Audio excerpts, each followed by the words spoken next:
Hello. Imagine if this is what it felt like to have a conversation. For hundreds of millions of people with hearing loss, the problem is not the volume of sound, it's the clarity.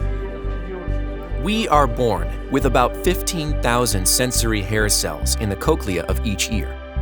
These cells detect the pitch and loudness of sound. They tune and filter it, and they send that information to the brain, which then interprets into sounds that you hear, recognize, and understand.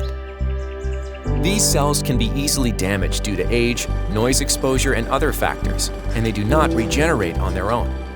Losing these cells leads to a decrease in our ability to hear and distinguish high frequencies, like the key consonant sounds critical to understanding human speech, or other high-frequency sounds, like the chirping of a bird.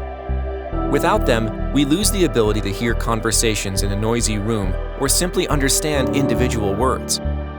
As everyday interactions become more difficult, hearing loss becomes more isolating. You miss important conversations at work.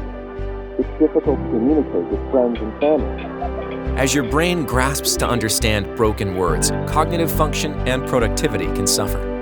Hearing loss is associated with an increased risk of depression and dementia, and can also have an impact on school and employment.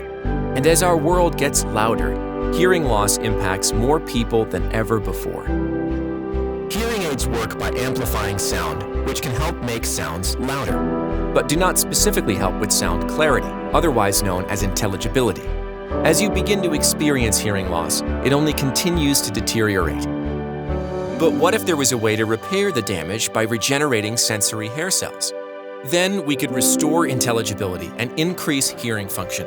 We could connect with loved ones more easily, use a telephone, and have conversations in noisy environments. Improving hearing clarity would help millions of people better communicate and understand speech, and begin to address the single largest challenge faced by those with acquired hearing loss.